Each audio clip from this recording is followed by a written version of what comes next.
und herzlich willkommen. Welcome. 11:15 at the ITSA Expo&Congress here in Nürnberg. Welcome to the press conference. I'm happy to welcome you here today. This year, and this is different from our usual procedure, for those of you who have been with us for quite a long time, I see a lot of known faces. Welcome to the second day of the fair. And we can give you a review of yesterday. We had a great first day on the fair yesterday. We'll hear more about it in a moment from Frank Venjakob, the executive director. He's going to share the highlights of ITSA Expo&Congress with you and also give you a short outlook for what's coming up. And after this, and I'm very happy to have all of them here today, they just returned from a VIP tour through the halls of the fair. We also have Claudia Plattner, who is the President of the Federal Office for Information Security, Udo Littke, a member of the Board of Directors of Bitkom, and then Professor Norbert Pohlmann, Chairman of the Board of Directors at the Federal Association for IT-Security, TeleTrusT, and Luigi Rebuffi, who is Secretary General of the European Cybersecurity Organization, ECSO. Welcome to all of you. Now, you as the technical experts are going to share information with us, figures on cybercrime and threats and a review of the European markets. I really look forward to your presentations, as you are, I hope. And after this, after the presentation, we will be happy to take any questions you might have for our speakers. We have some time for this, and we plan to be finished by 12:30. And we would like to welcome you to also stay with us for some snacks and beverages after this event. And we look forward to having further talks with you over lunch. Now, a note on our press services. Press information on ITSA Expo&Congress and pictures from the first day of the fair can be found on our digital platform, ITSA 365 under ITSA365.de in the press section. And there you will also find further material on the content which is presented here. For those of you who would like to listen to us in English, we have translation, and also for the Q&A session, we also have translation. Luigi Rebuffi will speak English and we will speak German. So with this, I'd like to hand over directly, and I look forward to the presentations. Our first speaker is Frank Venjakob. Now, I would also like to say welcome to the representatives of the media. It's nice to have you all here today in Nuremberg. As Philip just said, it's unusual to have this conference on the second day. And welcome to the panel speakers, Ms. Plattner from the BSI, Mr. Littke from Bitkom, Professor Pohlmann from TeleTrusT, and Luigi Rebuffi from ECSO. Welcome to all of you. And also welcome, I can see Dr. Mühlbauer, who is General Manager of TeleTrusT, and Susanne Demel, member of the Board of Directors of Bitkom. Welcome to the press conference. I know that you have a really full diary these days, lots of appointments that all took place at the same time this week. And that's why we are really happy to have you here today, so that you can share your perspective from the national and European perspective with us on the situation of cybersecurity. Before I share the current figures and information with you, I would like to say a few words on ITSA Expo&Congress this year. Now, ITSA Expo&Congress, it's celebrating an anniversary. You might have noticed it when you looked at our posters. It's the 15th fair in Nuremberg. 2009, the fair came to Nuremberg, and ever since, it's been an independent fair on IT security, exclusively on IT security. It used to be different. IT security was part of different fairs on different topics, related topics, but in 2009 was the first time it took place here in Nuremberg. In 2009, approximately 260 exhibitors came to Nuremberg. This year, it's more than 890. And over the past few days, we also got a couple of registrations in addition to this, and that shows you how important IT security has become. Peter Huhl, who at the time was the head of Secomedia, the publishing company to whom Exomedia belonged, he was really far-sighted. He actually positioned this topic in a prominent location in the market. We are very happy that ITSA has become the largest European IT security fair and one of the leading IT security fairs overall. So the threat situation is developing, the market is developing, and accordingly the fair developed. I said more than 890 exhibitors from 28 countries. If you were here last year, you might remember it was 3 halls that we were distributed over, and now it's 4 halls. And it looks like next year a fifth hall will have to be open for this fair. And that shows you that more exhibitors will be added and want to participate in this event. And if you were here yesterday, you saw that lots of visitors were attracted to the fair. And I'm going to tell you more about this in a moment. So more than 100 exhibitors more than last year. And this means the fair is now breaking a new record in terms of number of exhibitors and space. And after yesterday, Philipp Haas just mentioned it, it looks like again, a new record will be achieved in terms of number of visitors. We always like to compare the first day with the first day of the last year, the second day with the second day of the last year. And yesterday, on the first day, 1 year ago, it was approximately 6,600 visitors in our halls. And yesterday, on the first day, almost 9,300 visitors in our halls. So this is quite a significant increase in the number of visitors. And we are very happy that we actually managed to attract a lot of people for this topic to Nuremberg. And of course, there are lots of questions and 2 new regulations coming up. And we always spread the news, the message here in Nuremberg. You will find a wide range of solutions. Here you find the experts who can provide answers to your questions. And once every year, you should really intensively look into the whole subject of IT security. It is really a worthwhile investment in your own company, in your own future. And ECSO is the right place to be here. And we are very happy that all of the important associations and providers and interesting startups have come here, offering solutions that are really new and creative. So the home of IT security, I think it's a name that ECSO, with your support and the support from our partners and associations, definitely deserves. And we are happy that this also means we have so many interested visitors, so many coming to us to the halls yesterday already. 1 in 4 exhibitors is an international exhibitor. In addition, we have lots of international brands with a German subsidiary. And when we count the number of exhibitors, there are clear rules. So it's always the postal address which counts. So even a large group such as Cisco or Microsoft is counted as a German company if they have a German residence, business residence, but 25% of the exhibitors actually come from other countries, from 28 different countries, in fact. Now, the presentations, the knowledge that you will hear is important. We had 5 stages for presentations last year, and now it's 6 stages for know-how transfer. And we thought that maybe we can have not such a busy schedule with breaks in between, but demand or interest in these presentations is so high, so that on these 6 stages, more than 400 presentations and lectures will be given. Solutions will be presented, and Veritas Bitkom and the ECSO Insights presentations will be offered.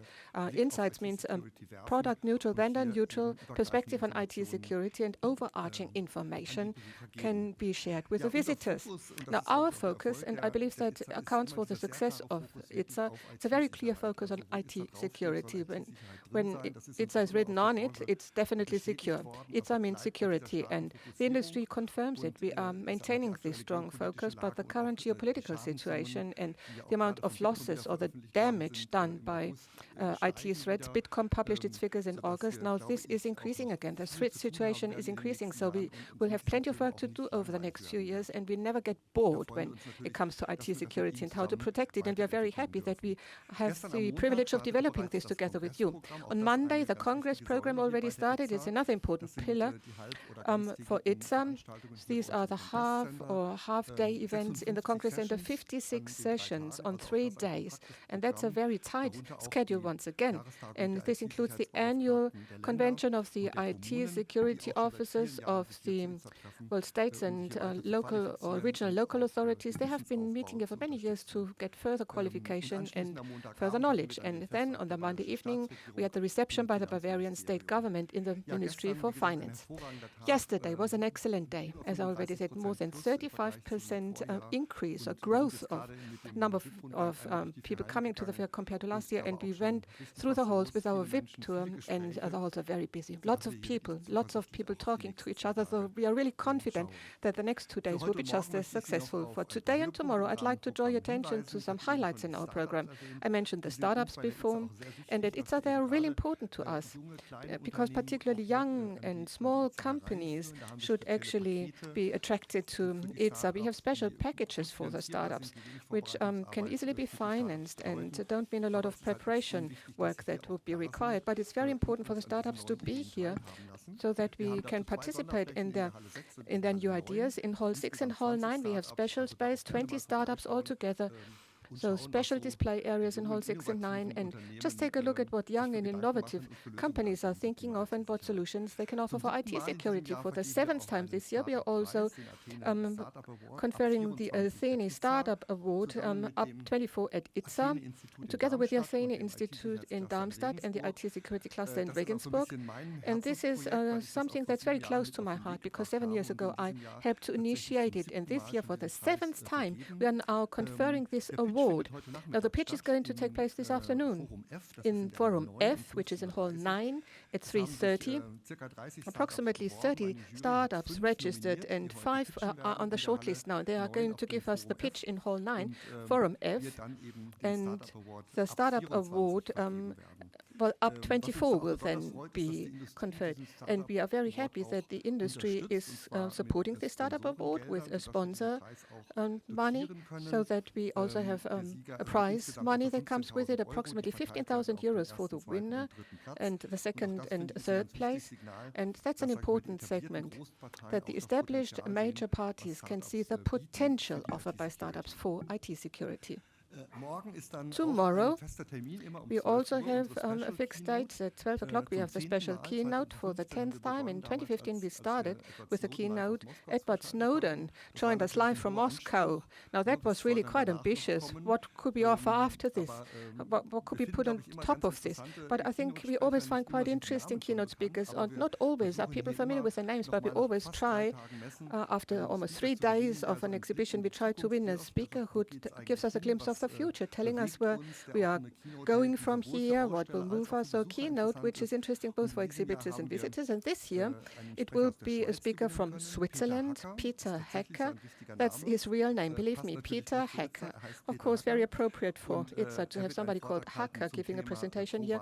And he's going to talk about Quo Vadis cyber risks. He's going to talk about the various requirements for industry, for our society.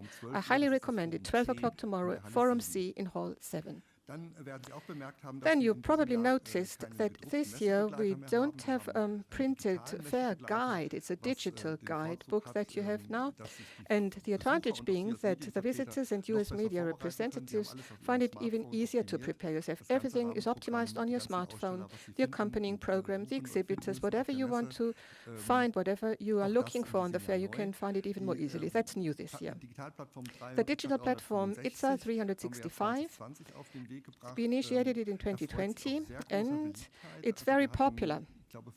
I believe 4 weeks ago, 16,500 registered visitors already existed, and we hope that it would be 17,000 for the fair, and it was 18,100 registered visitors yesterday, as of yesterday. It's a great success, because after all, we want to give you the full offering for the whole year, so that you can take a look at the lectures at home. When you're at home, you might want to recommend them to a colleague, you want to listen to them with wartime, and you have this available on demand throughout the year. That's an important ambition of ours, that we should have such a central knowledge platform.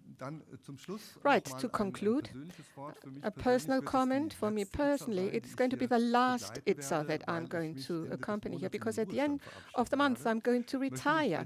And I'd like to take this opportunity to thank you very much for your support, from you as the media representatives, for accompanying the fair in such a good way. And there's a successor sitting in the last row, Timo Holst. Timo, could you please stand up so everybody can see you? That's the new face of ITSA once I've retired. And today, and for the next few days, he will be here so that he gets, well, an idea of the flair of ITSA and get to know some of you. And of course, I'm going to have an intensive exchange with him so that he learns more about the history and how things developed. So I wish you a lot of success with this task, and I would be very happy if you continue to support him as well, and also stay well favorable to ITSA. And thank you very much for being with us and accompanying us for the past 15 years here in Nuremberg, for your great support. Thank you very much. And with this, I'd like to hand back to Philipp. Thank you, Frank Venjakob. We have some insights on its side and outlook for next year. I'm looking forward to be sitting here at the panel next year together with you. And we will now hear our honorary sponsors and premium sponsors. So we'll start with Claudia Plattner for the BSI. Thank you. Firstly, I would like to thank you for inviting me to ECSO. It's great to be here. Last year, I was fresh in my office, and now it already feels like home to me.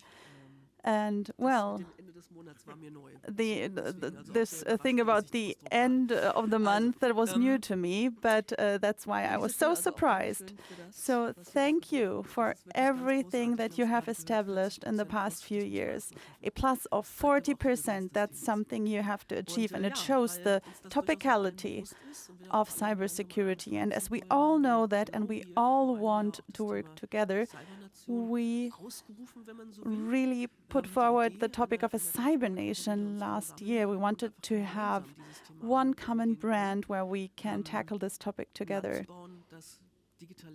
The digitalization, secure digitalization, that's what we're here to assure. And we want to give you a status update, and we're pleased to do so. Back at the time, we had 6 strategic objectives. We brought them along again. We have them here, so I don't need to fill you in on all of them. Increasing resilience, increasing cybersecurity, bringing digitalization forward, establishing all of that, and establishing also a well-working cyber market. The idea is that aside all of the measures, we would like to present some of them. We wrote some of them on that sheet so that you can grasp it, because we don't only want to name this huge strategy, but there is a lot of work in the background, a lot of measures in the background. And I always like to joke a bit, but unfortunately it's not a joke. It's such a huge bit of tapestry with a really small type font. There's a lot of aspects that play a big role. Just to name a few examples, we needed to restrict ourselves to only have 3 of them listed below that to give you a touch and a feel of what we're working on. And this is not just us, but a lot of other actors. A beautiful example for the cyber market is the Alliance for Cybersecurity. We're working with a lot of colleagues and in a range of subjects and topics. But today we would like to profoundly name 2 topics, and I promise you it's not the central office, it's not the discussion about the cooperation between the federal lender and the municipal and the federal administration. And this is not what today is about. We would like to pick 2 technical topics that are the focus of our contribution to ECSO, and that's the NIS2 directive and Basic Protection Plus, as we name it. That was a working title, and as it is the case with working titles, it remained.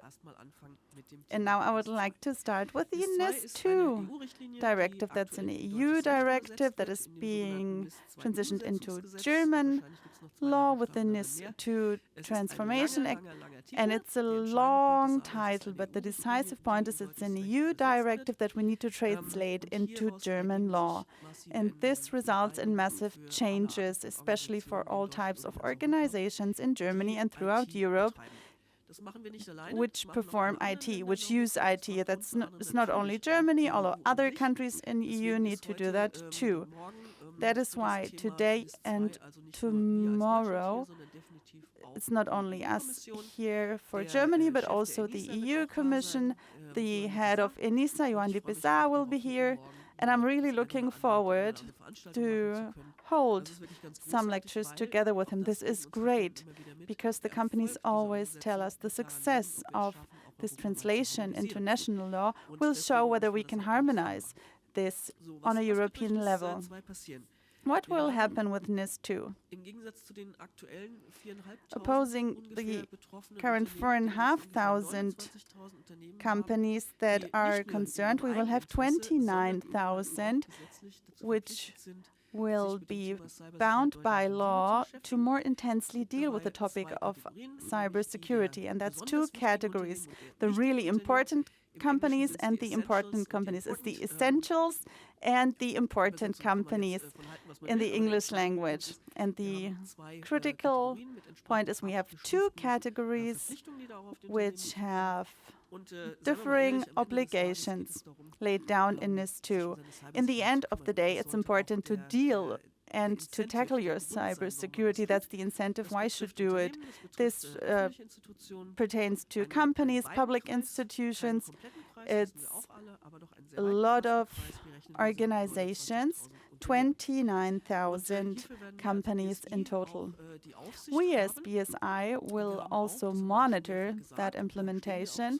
And we oftentimes said that, and we stand by that, our focus will be on cooperation and assistance. And we also need to focus on that because we don't have many resources to use. So it's really important that the resources we have are pooled to help companies to bring their cybersecurity forward.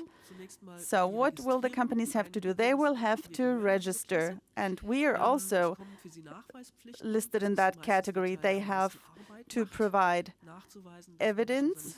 They have to prove that they dealt with their cybersecurity, that they implemented cybersecurity measures, and they will have the duty to report. They will have to provide information and say, hey, something is happening here. There was a cyber incident, and then we will work together with these companies. We're already receiving notifications from some companies, and we hear them, we understand them, and we ask them whether they need help. And we still want to perform that with the higher number, with 29,000 organizations, and that's where we will pool our resources. What have we achieved so far? The legislation process is still ongoing. We have implemented a lot of things that are well received with the hashtag NIS2Know, which I think is really sweet. We were very successful. We summarized a lot of measures. The NIS2 checker, for example, the formal term is in what way are you concerned examination, so to speak. This is anonymous, of course, and we're checking, will you fall under NIS2? In which category will you fall, and what does that mean for you? More than 100,000 companies already did that, so there's a huge interest, and the instrument is well received. The same applies to the FAQs, and companies can take that as a base of information, so we really want to help. Tomorrow we have more profound insights that we would like to share with you, also together with the EU. It is our intention to inform companies and organizations in the best possible way. The second topic that I would like to raise is the basic protection plus. That's also, we also had a profound lecture on that. I think that took place yesterday and was also received very well. What's the idea? Everybody knows basic protection. It's a standard in the cybersecurity industry with the usual aspects. Well, it's not that close to practice. It's so extensive. A lot of people are overwhelmed by it. So we really considered that feedback and thought about what we could do to shape cybersecurity in a better way. How can we make basic protection better feasible in practice? How can we make it lean? And how can we make sure that it is used in the companies? And we put in two other points. It has to be possible to be automated, making sure that companies can check how secure am I, so automating processes are important. And the second step is, let's also include metrics. So in an ideal world, but that's still some time in the future. So in an ideal world, we will be able to say, I as a company can quickly filter what applies to me, what I have to do, and then it's of great help to me to know the order and the fulfillment degree. What's happening now and what do I have to do in the future, but that's happening in the future.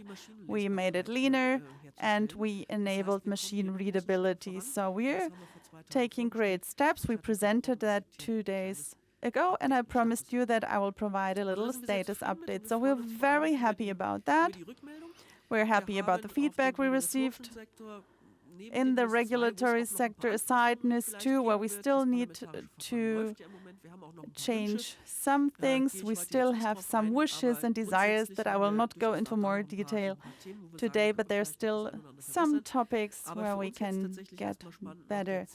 But to us, the second regulatory aspect that has just become effective is important.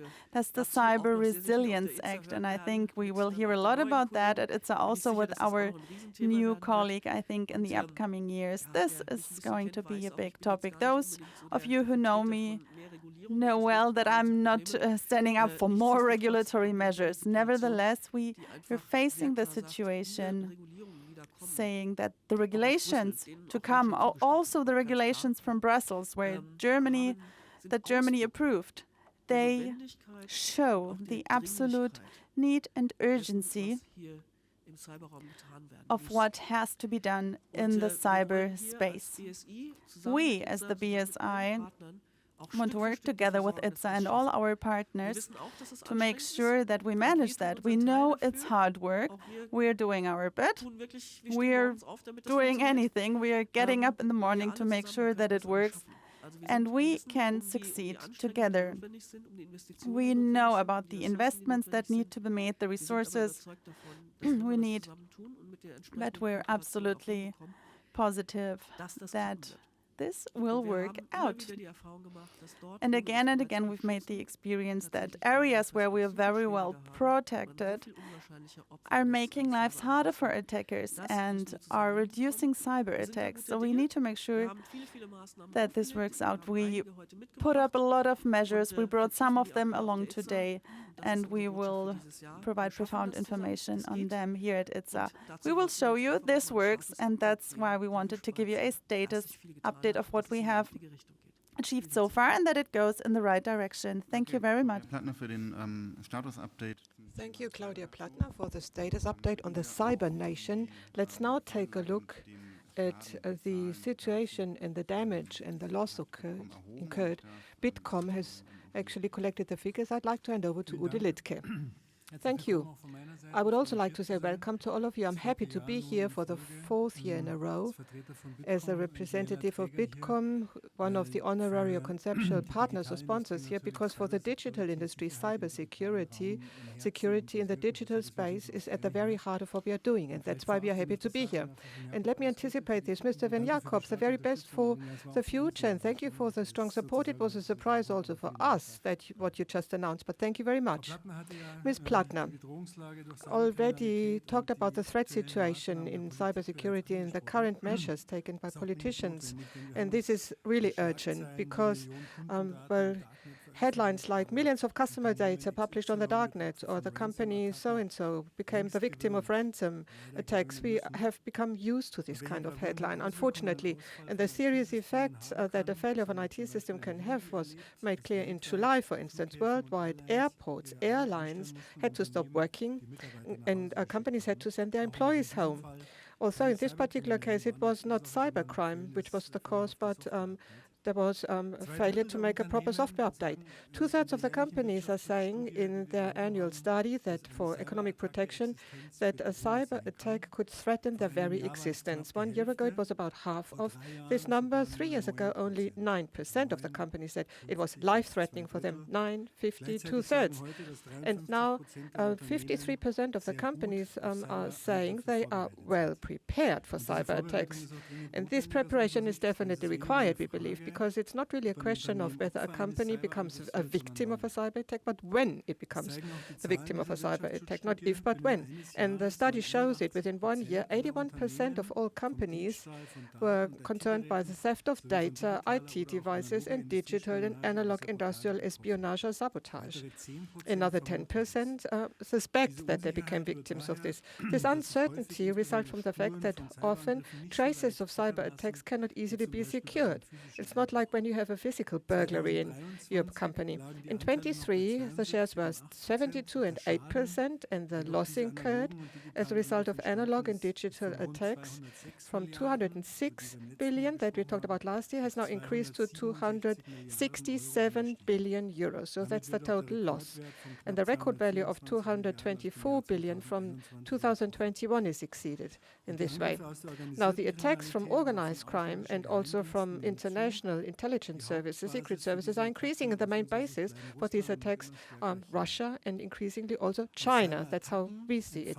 Cyber attacks account for 2/3 of the entire loss, which corresponds to 179 billion euros and another 30 billion more than last year.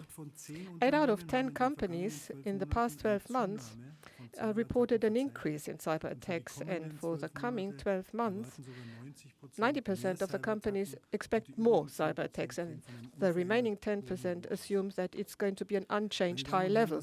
Ladies and gentlemen, what is the consequence of all of these figures? IT security is a central topic for the entire German economy or industry. It might be an existential topic for them, but I also have positive news for you.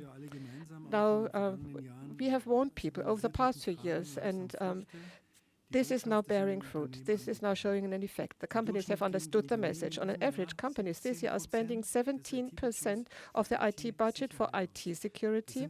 17%. It's 3 percentage points more than last year and almost twice as much as in the year 22. So we recommend, just like the BSI, that at least 20% of your own IT investment should be invested in cybersecurity, in IT security, and becoming close to this value.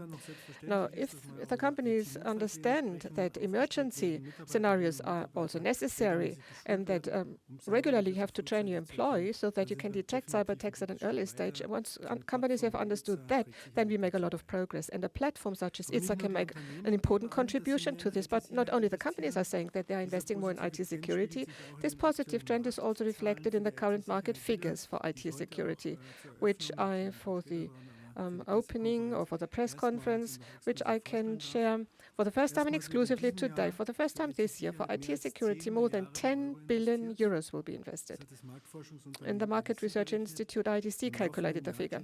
In the current year, the expenses for IT security will increase by 13.9% to 10.6 billion euros, and that's definitely a record value.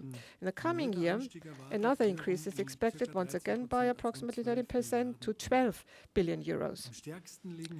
And here, in the current year, above all, software investments are increasing. Security software, this increases by close to 18%, 5.4 billion, followed by investments in services relating to IT security and IT security hardware. Also, expenses are also increasing with a growth of only 5.2%.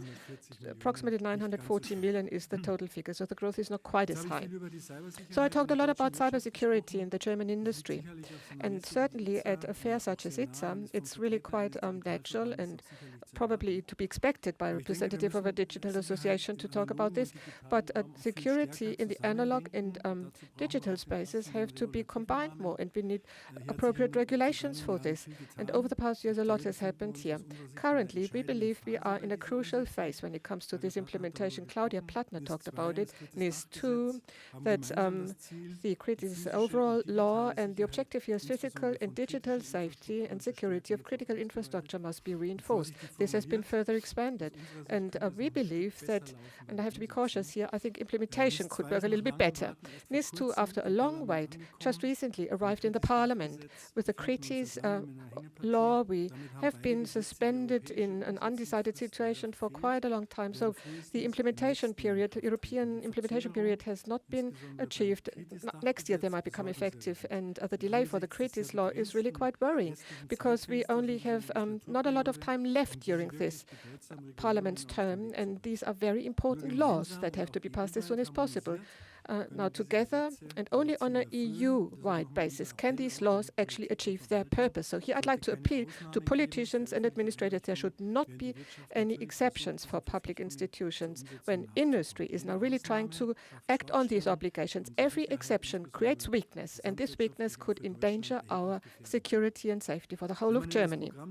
Now, if you look at the program of this year's ETSA, you can see how often NIS2 has become an important, central topic, and that sends a strong signal. There is really a lot of eagerness to implement it here. So for cybersecurity, we need close cooperation between politicians and industry, and we believe ETSA is the right place for this exchange. I look forward to it, and I wish all of us successful days at the fair. Thank you for listening. Thank you, Udo Littke, for the market estimate and the figures on development of cybersecurity. Let's now take a look at the question how well we are prepared, how well protected is our IT in general, and for this a statement by Professor Pohlmann for TeleTrusT. Thank you. I'm also pleased to welcome you today. I myself am here at ETSA for the 15th time too. And as we've already heard, the losses increase, ETSA's figures increase. This is corresponding figures, so we need to work on that. Mr. Venjakob, we've known that for some time. Nevertheless, it's a pity that you're going to retire. So I would like to speak about two topics. One of them is a topic that Claudia Plattner mentioned, resilience. I called it robustness by design, and trusted media. Let's start with robustness by design. We all know what happened in July this year. CrowdStrike had a software problem in their update, and this caused 8.5 million Microsoft systems to come to a standstill. We all know the result. Emergency calls could no longer be made. Operations had to be postponed. A lot of people were unable to work. This was really catastrophic. On the whole, this caused losses to the tune of 1.5 billion euros.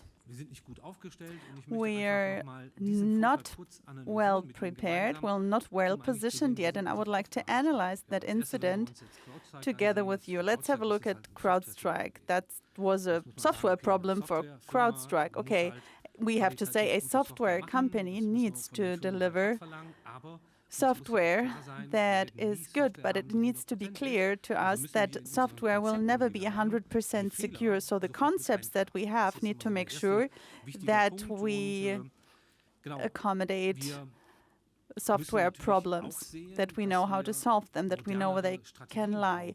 We need new strategies to update softwares, for example, step-by-step updates, and they need to be implemented in such a way to make sure that risks are mitigated or risks are reduced.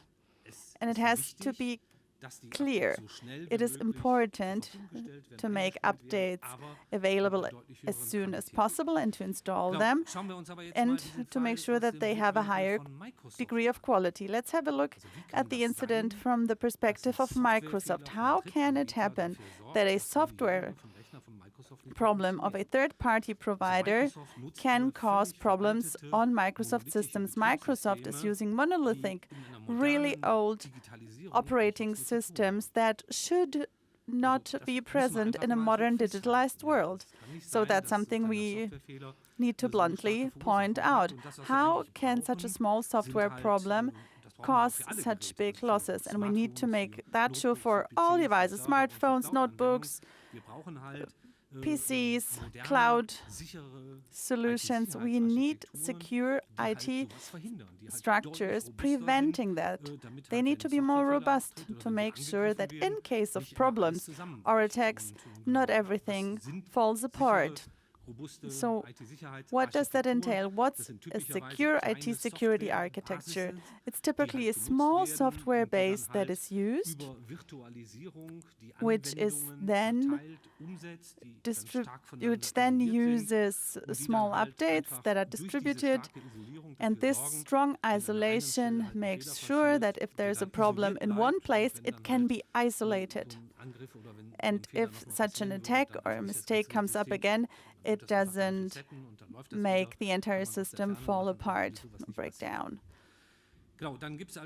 So then we have the perspective of the users. Okay, we have airports, hospitals, banks. How can they define systems that are not redundant? I mean, they offer critical infrastructures. How can that be? There's a software problem somewhere, Microsoft system breaks down, and hospitals or airports are not working. This is not responsible enough. Specifically for critical infrastructures, we need more redundant solutions and make sure that these redundancies are offered by several providers. Maybe we can implement secure cloud applications that can be switched if, for example, one system breaks down, to make sure that there's additional redundancy. In this context, I would like to raise the more and more important topic of IT supply chain security. This supply chain aspect, we need to make sure that companies which face stronger digitalization and need to use external services in this digital supply chain. This is required and this is important. The problem is that attackers say, okay, if all companies use third-party providers, I will attack the third-party provider and use that as a gate to attack the actual company I would like to attack. We've seen that in recent months and years, and that has catastrophic effects. Pipeline attacks in the United States, and then entire parts of the country no longer had petrol, or an attack on the food chain, and food could no longer be purchased because they were attacked. So for that reason, it's enormously important that providers of services make sure that cooperation becomes better and risks are mitigated. Software bill of materials, the so-called SBON, offers a structured overview of the software parts that every company has, and if such a security gap arises, we can see in which part of my software does that actually occur, and I can then install an update. So the software bill of material, it's a part of pieces, including all the components of a software and the relations of the software providers. That's what we need to do. So software companies, and we've seen that they are becoming bigger also in IT security, they need to cooperate, they need to pool their insights to organize the use of various solutions. And TeleTrusT provided a recommendation on that. I wanted to point out that this is an important topic that we will have to deal with in the next years to make sure that such an incident as that with CrowdStrike does not happen again. I have another topic, that's trusted media, we as users, it's so difficult for us in everyday life to decide what's real and what's fake. So we see something, we hear something, or we read something, and it's difficult for us to decide, is that real or is that fake? And what's the challenge here? I would like to name two examples. For example, fake news. They are freely invented and they are not based on facts. And irrespective of any opinion, they are wrong, they are fake. But their purpose is to influence us, especially in social networks. Fake accounts and fake news are used to manipulate people. This is increasingly happening in an automated way. So AI generates fake photographs and constructs profiles in such a way that they can enter filter chambers or echo chambers or filter bubbles and manipulate them. And the actual piece of information that I manipulate with is perfectly generated by AI. So what is the problem? Such automated manipulation in social networks can also influence elections. So that's a burden for our society. That's something we need to face too. Another challenge is the so-called deepfake. That's audio or video sequences changed in such a way that persons within these sequences say other text input than they have originally said. This is especially taken from CEOs, for example, to manipulate people to do something they actually didn't want to. For example, to manipulate people to transfer money to some account of a criminal organization. So here we also have figures showing us that fakes, deepfakes, and fake news are causing more and more losses. The question is, what can we do to better differentiate between real and fake? Which strategies do we have to handle that better? We have two strategies that we can discuss. Automatic recognition by means of AI is one option. That means AI analyzes news or other video sequences and then gives a score telling me, is that a deep fake or fake news video? This, for example, it tells that this could be wrong or fake with a probability of 70%, for example. But these technologies are not 100% yet, and we have a huge mass. So the mass of news that we need to analyze is huge. And then there's another strategy that I like more, having a digital signature to send messages or media and to sign them. So we have something like true news.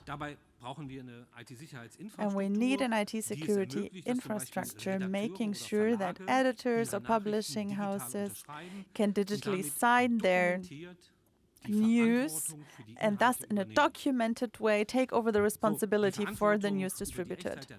So responsibility for the correctness of news, that's their professional ethics.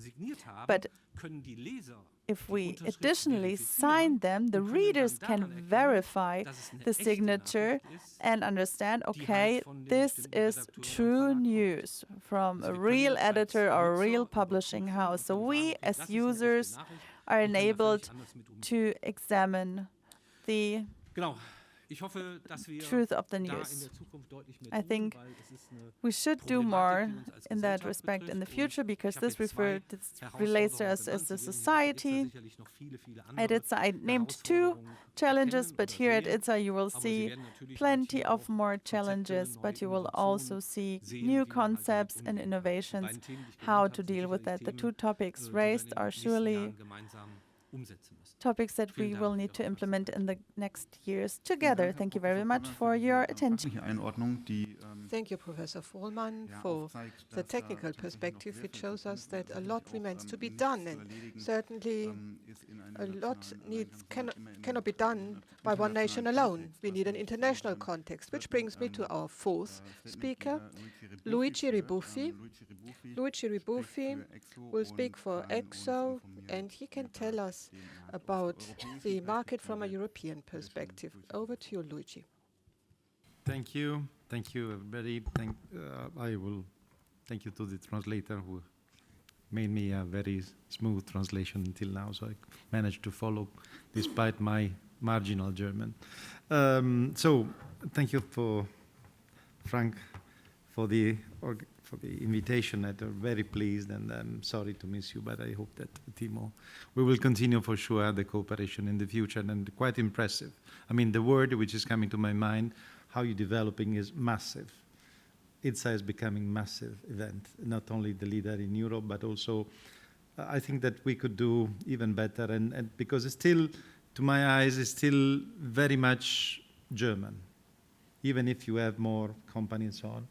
As we are European, I would like ITSA becoming even more European, bringing not only the companies, but also the dialogue to have a European value and develop with this. Because when you have a tool like this, you really have to use it extensively.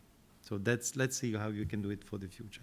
First, a comment. Second, also, I would like also to say, okay, I'm a Secretary General of ECSO, but also Secretary General founder of Women for Cyber. You know, maybe you heard about that. We have now 30 chapters in Europe, and the German chapters just had his first anniversary, and we have something followed by something like 70,000 person across Europe, which is also very huge, and it's success. Since we have started something like 2019, the participation of women was about 11%, and we have almost doubled. I don't want to say that's our success, is the common success, and I really recognize that the energy of women in this domain is important. So I simply wanted to say this. But talking about Europe, we have now the new European Parliament, the new European Commission, the commissioners, and maybe you had a look at the letters, the mandate, which has been given to the different 26 commissioners, and by President von der Leyen. And when you look at the different mandate letter, you recognize that, well, at least I recognize that about 14 commissioners have some interest in what we call cybersecurity, competitiveness, industrial, what is linked to IT and so on. 14 commissioners, which is a good news, but is also bad news, because who is the owner of this topic? And this will be the challenge for the future. We have to see how we develop, how they really will develop their mandate. So this is one of the big challenge. And for this, we in ECSO, we were preparing already since, I would say 1 year now, some recommendation for the new commission. We made a market study, and in the frame of a project European Commission called ECHO, and bringing together different communities, but also trying to understand what is the situation now. And actually, market study, well, Udo Littke gave some numbers, and that, you know, there is no real numbers. You cannot say exactly what is. There's a different perimeter, different views. So what is the real market? Nobody can say what is the real number. So we simply try to get together something like 20 different market analysis, try to combine them to have some common vision. And this is from the top-down view, so the view of the user. Because when you do the bottom-up, which is when you pile up the different market of the components, equipment, systems, which is very important for public administration because they put taxes on each one of the steps. You reach up something like 3 times the same value. But when you go the top down, you see the value of the user, those who are buying the solutions. And this is today, more or less, this year, should reach something like global, 200 billion euro. 200 billion euro. When we have also this year, we are reaching another estimation of 10 trillions, 10,000 billion dollars, if you prefer, or euro, a small difference, of the cost of cyber attacks. So it means that the spending in cybersecurity is estimated only to be 2% of the cost of cyber attack, which is still low, let me say. In this situation, we have the US, which has about 40% of the global market, and the European Union, has about 17%, 1/7, which is 1.9% of the GDP. In the US, it's 3% of the GDP. And one of the main sector, overall, of course, more mature, is finance sector. But other sectors are coming up, especially high priority in Europe is health. It's one of the sector which is coming up, if they're still well behind. Security services is one of the application which is globally higher than 40%. In Europe is even more than 50%, which is one of the driving application. And also, well, you recognize, you look around, that the number of SMEs, small and medium enterprise in Europe, is overall, it's huge. They constitute something like 90% of the companies, but generating only 25% of the revenues in the market. So this is still, and we really need to support the growth of SMEs, the starting, as we heard, from startup, going up to scale up and becoming larger company. The presence in Europe, in the European market, of non-European originating player is still very important. We estimated about 60 to 70%, so 2/3 are originating from outside Europe. And also the investment, as we were mentioning, in startup and so on, is still, there is a big difference between Europe and the US, because the investment in startup in Europe it's still 5 times lower than what you have in the US. So the market dynamics is still not the same, even if we are catching up. Well, at least we are moving up, let me say, in this direction. We're saying also about the importance of the workforce, the skills. The workforce is something that is a problem everywhere, not only Europe, in the US, all around.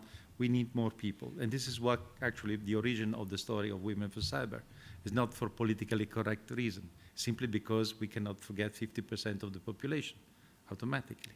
So, and for this, now in Europe, we estimate there is around 1 million employees working in cybersecurity, but we still need at least 300,000. 300,000. And also, it has been said by Claudia Plattner, we have a lot of regulations, sometimes say even too much, and by the end of the year, we will have also the CRA, and probably with this new parliament, the new commission, there will be a pause on that, and we will have time to implement this, what is coming up. So this is just to give a global view of the market. Now, the recommendation or the objective after this. We had started from the application point of view, the technologies. Actually, we identified something like 22 key technologies, emerging technologies, and you know all of them: the cloud, the IT, the high-performance computing, and so on, the quantum computing, of course. So this, you don't need, you know them all. It's just a matter of structuring them in a certain way. And but what we wanted to say, there are at least, and we found out actually 24 recommendations, because there are not only 14 commissioners. Cybersecurity is huge. It's spreading all around. So we have found something like 24 recommendations, and we try to synthesize in 3 main objectives. And you heard already this objective today, more or less, because one is cyber resilience. Again, resilience, robustness, if you like. I will come back on that. One is what we say, increase of strategic autonomy of Europe, because we cannot do all alone, but we have to increase, nevertheless, certain level of autonomy in Europe. And the third one is the competitiveness of European industry and all of the society. So these are the 3 points. Resilience, competitiveness, and let's say increase of autonomy. Now, behind this, each one of them, there are 8 recommendations. I can maybe spend a few words on this. There is one point that Professor Pohlmann brought up, and I would like to go in detail, is about when we talk about resilience. You know the difference, for me, I'm an engineer. I'm a nuclear engineer, the old age, 40 years ago. No, a bit less, almost. Well, 40 years ago, yes.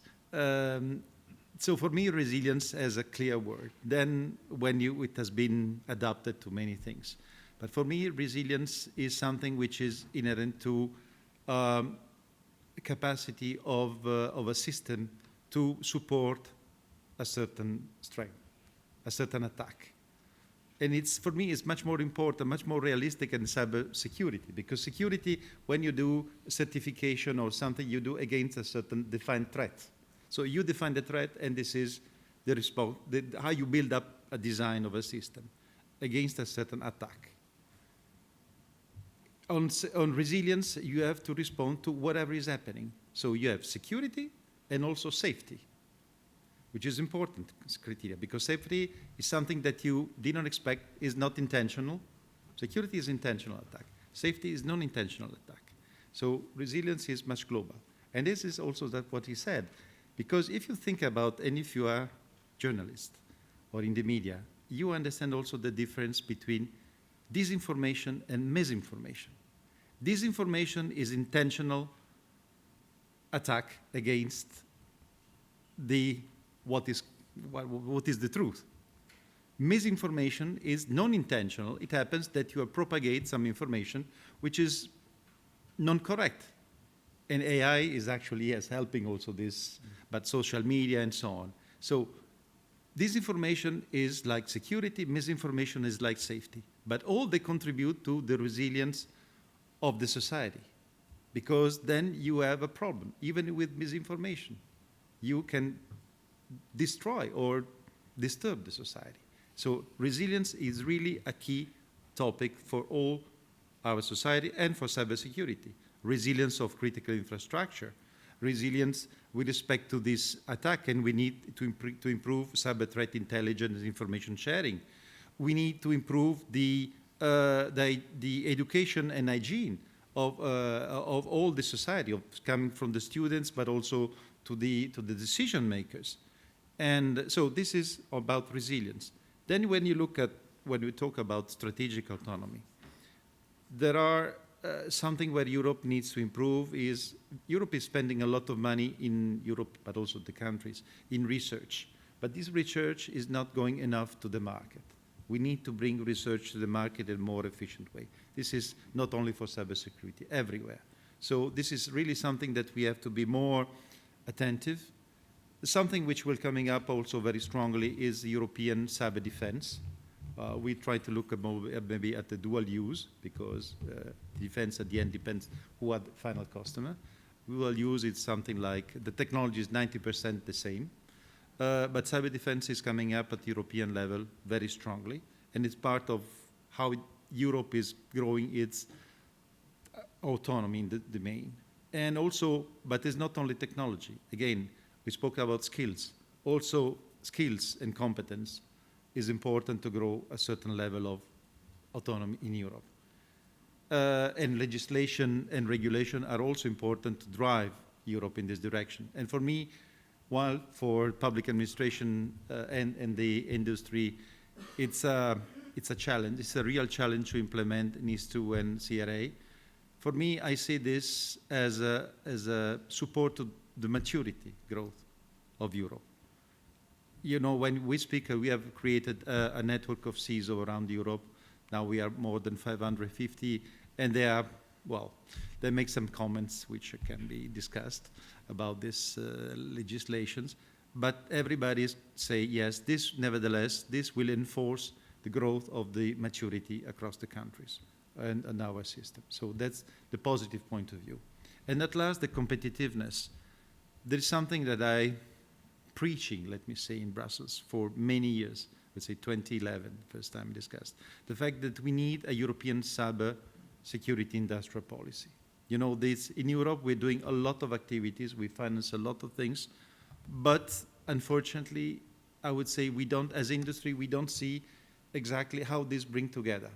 There are blocks here and there, we want to build a house, but the house, we don't see the plan of the house. So we need a better vision, not only for the public sector, but also for the private sector, and the private sector at large. Private sector can go from research center, universities, user, the SMEs, the large companies. All this, we would need to see, okay, we're doing a number of activities, we spend money, this is the way, why we go and why we spend money. And then if we show better, this is the way, probably also the private sector can contribute in spending money and buying what is needed and developing what is needed.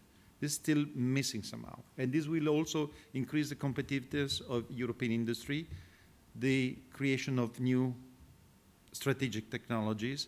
And one point, the last point I would like to say also, we are also trying to, fight maybe is not the good word, but to push for the creation of a European cybersecurity investment fund. This is something now that we are discussing, we're discussing with investors, and we have created a club of investors across Europe. Now also public sector is coming in soon. We are discussing European Investment Bank, European Investment Fund, national initiatives, let me say, and hopefully very soon we will see also what is coming up with the coming Polish presidency of the Union, but we are discussing with them also to see how we bring this together, because we do need to support the startups and the scale-ups and even beyond. But we need to invest more in the competence of our companies of Europe, because at the end, the usual risk is that they are bought up by some non-European, let's say, Americans, which are buying them and sometimes just keeping the essence and maybe laying off the competence or even worse. So try to be, our message is resilience, strategic autonomy, competitiveness, to have a better European market and competence. Thank you. Danke, Luigi Rebuffi, für die Einschätzung aus der europäischen Perspektive. Thank you, Luigi Rebuffi, for your insights from the European perspective. We will surely hear more about that in the future at ETSA. And now we will start our Q&A session. We still have 10 minutes left, so I will keep it short. We need to make sure that we stick to the schedules. So, do you have any questions to our speakers here at the panel? Please briefly introduce yourself before asking your question. Mr. Schonschenk. Mr. Schonschenk needs a microphone so that the interpreter can hear him. Ms. President Plattner, you told us that this is just a brief overview. It's actually such a huge bit of tapestry with a very small font. So that applies to every company, and every company tries to improve in this department. We have security framework standards and a lot of other measures. Are you thinking about making the ISO standard and the basic protection one in a mapping, so that they can say, okay, I implemented these measures, I implemented those measures, to make sure that it's not such a huge jungle? I think, yes, we still need some orientation help. There is already mapping options available. We're constantly working to improve that. Mutual recognition is also an option, so you can do one on the basis of the other.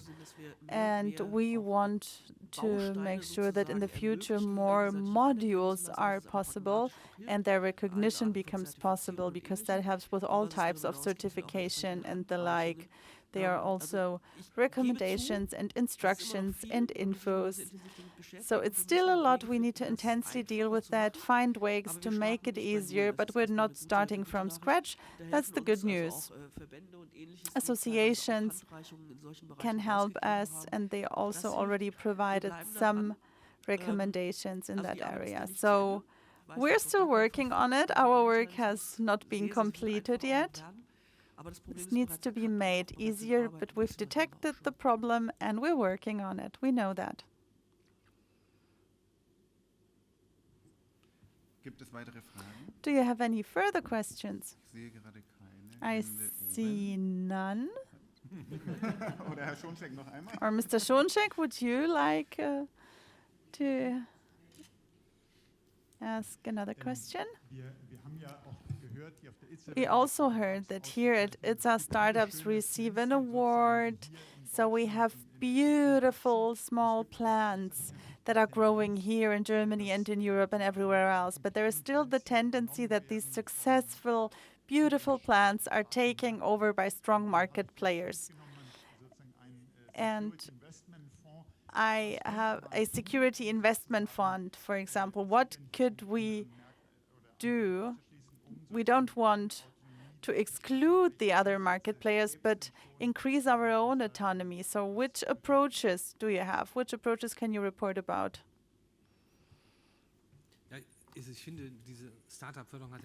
This startup promotion has two aspects. As a professor of a university, I know that if you did research in an area, it's best to go out there because young people can make products out of ideas in a very short period of time, and then huge companies see that and they take it over. If that's the American companies, then, well, sovereignty is off board again. We in Germany don't really have an ecosystem. We have large or medium-sized companies, but they are not so strong that they could take over startups. And the mentality of our medium-sized companies is not that they like spending money on startups. So that's still a challenge, because we only named the challenges, and now we need to show that we're doing more to create something like that. How can we support our startups who launched products for the market in a very short period in time? Who can finance that? Maybe Atos evidently is a company that could do that in the future, but we definitely need companies to invest in them. Maybe if I say it's a very complex topic because we are working on this for years. And we started with getting together investors, venture capitalists. And getting venture capitalists were working mainly at the time, at the beginning, on national markets, together with national public administration, national funding, and so on. Then they wanted to work together at European or even beyond markets, sometimes going to Israel or so. And so they get together. Now, when you put together these different funds, they are almost reaching 1 billion from private sector, European private sector. Then it is also but we need also public money, because then we create a bigger critical mass and so on. But public sector in national, they are investing all mainly in their country for different reasons. So now we have to see also how we reach European investments to go across Europe and invest in a certain way to support, well, that's a challenge with EIB or EIF, let me say, how to invest public and private. And one of the big challenge now is the venture capitalists, they're not taking out money from their pocket. They go to LPs, with those who have money, the large companies which are just needed to invest, or the fund, and they say, give me the money, I know where to go, because cybersecurity is not like investing in something that we are using in our common life. Cybersecurity is very specific, so you need to know the market, you need to go to the trends. So, but those VC, let me say, they say, we know where to invest, but we need to get this amount of money, much more than what we have today. Otherwise, we still will continue having this big difference with respect to the US. And this is where we are working today, and hopefully we will come to, let me say, to improvements. I don't want to say we will reach the US. The market dynamic is different, but we will improve the present situation. Vielen Dank. Gibt es weitere Fragen? Thank you. Do you have any further questions? We still have time for a brief question. Gerne. Go ahead. Okay. Fire away. Bitte eine ganz schnelle Frage. Vielleicht schaffen wir auch noch beide, wenn es kurze Fragen sind. Maybe if it's two short questions, maybe we will be able to accommodate both. Nepan, Tagesspiegel and Tagesspiegel ground. I have a question. I don't know to whom to ask it. Mr. Rebuffi said that only 2% of costs caused by cyber attacks are invested in cybersecurity. At the same time, you said there's a great will to implement innovations. How does that go hand in hand? I would answer that if that's okay.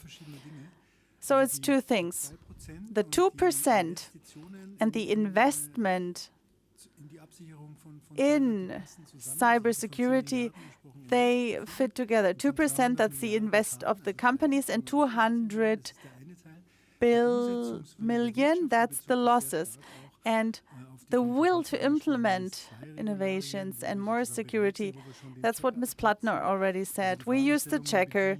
We have several measures to make sure that this unrest is settled, and we want to offer implementation in providing help to companies. We are happy that investments in cybersecurity are increasing, but also the use of regulatory hygiene, so to speak. Just a quick comment, there is also market study. They show that today we are at something like potentially only at 10% of what could be the real cybersecurity market.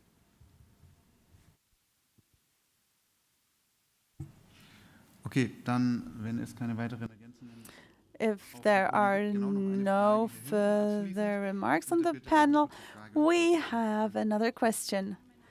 Julia Kamp from the Konrad Adenauer Foundation. We're dealing with underwater cables, and I have a question. America has 3 ships to repair such cables, and we would like to know as to whether it is also planned to invest in ships on a European level that can do that. I can answer that. I would have to lie if I said I knew what the EU has planned in that area. But the discussion is taking place in different formats, also on a European level. Thank you very much. Then I would like to thank the entire panel and also Frank Venjakob for his last presence here at the ITSA press conference. Have a beautiful day, a lot of insights, and also go to ITSA 365, our digital platform. You can access that throughout the year to find knowledge, know-how, and everything that we record here at ITSA, all the streams. So you're also invited to enjoy a little snack and drink together with us. Thank you for your attention. See you next year.